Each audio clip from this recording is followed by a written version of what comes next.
Hanap mo ba ay asong charming o kaya naman ay makulit na muning? Perfect sa iyo ang celebration ng National Aspen Day ng Animal Kingdom Foundation. Dito ang mga rescue dogs and cats kabilang ang mga biktima ng animal cruelty, pwede mong bigyan ng bagong family at forever home where they can feel safe again. Kailangan po syempre meron tayong capability to take care of the dogs. Kailangan din meron silang capacity for the veterinary sa vet clinics. Si Dindo, certified dog lover na looking forward na makasama sa kanyang hobby ang new adopted dog. Gusto ko rin siya makalaro. Buti nga meron na ngayon ako uli. I'm so happy. Si Raquel naman tila na love at first sight sa asong si Mori. Parang tinatawag ako ni Mori. Tapos parang gusto ko na siyang i-adopt.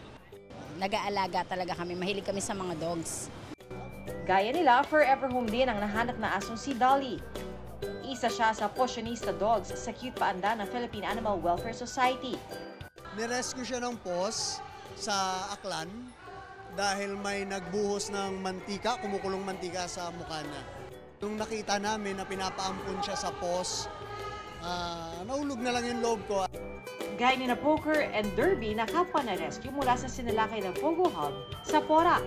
From Pogo to Poging Doggo. Okay na sila for adoption ngayon. They've been neutered, spayed. Naka-recover na sila from their malnutrition and yung mga sakit-sakit na nakuha nila dahil hindi sila pinakain for like 1 week.